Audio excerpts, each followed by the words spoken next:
Assalamualaikum warahmatullahi wabarakatuh. Perkenalkan, nama saya Tasya Ainur Hopipah. Nomor pokok mahasiswa 1809 1021 0048, Prodi Sastra Arab.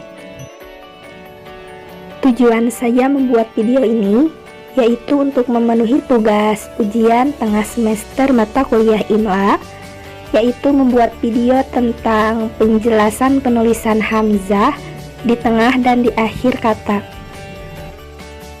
Untuk lebih jelasnya, simaklah video berikut. Hamzah yang terletak di tengah kata. Hamzah yang berada di tengah kata ditulis di atas alif jika yang pertama, hamzah berharokat fathah dan huruf sebelumnya berharokat fathah. Contohnya, sa'ala. Yang kedua, hamzah sukun dan huruf sebelumnya berharokat fathah. Contoh, ro'sa. Dan yang ketiga, hamzah berharokat fathah dan huruf sebelumnya sukun. Tetapi ada pengecualian, yaitu selain huruf ya. Contohnya, mas'alah.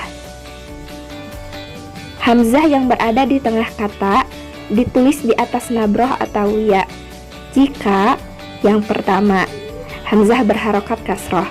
Contohnya, afidah. Yang kedua, hamzah berharokat fathah atau domah, sedangkan huruf sebelumnya kasroh. Contohnya, wi'ama atau nasyi'una.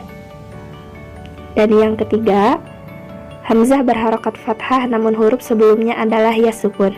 Contohnya, hay'ah. Hamzah yang berada di tengah kata ditulis di atas wawu jika yang pertama, hamzah berharokat domah dan huruf sebelumnya fathah. Contohnya, aqra'uhum. Yang kedua, hamzah berharokat domah dan huruf sebelumnya sukun. Misalnya, mas'ulun. Yang ketiga, hamzah sukun dan huruf sebelumnya domah. Contohnya, mu'minina. Yang keempat, hamzah berharokat fathah dan huruf sebelumnya domah. Contohnya, fuad. Yang selanjutnya, hamzah yang berada di tengah kata ditulis sendirian jika yang pertama, hamzah berharokat fathah terletak setelah alif. Contohnya, yatasa'alun. Yang kedua, hamzah berharokat fathah terletak setelah wawu sukun. Contohnya, muru'ah. Yang ketiga, setelah hamzah ada alif tanwin karena nasab dan sebelumnya bukan ya sukun. Contohnya, imro'an. Dan jika hamzah yang terletak di akhir kata yang pertama ditulis di atas huruf alif jika didahului oleh huruf berharokat fathah. Contohnya, qara'a. Yang kedua ditulis di atas huruf ya jika didahului oleh huruf berharokat kasroh. Contohnya, syati'u. Yang ketiga ditulis di atas huruf wawu jika didahului oleh huruf berharokat domah. Contohnya, nakafu.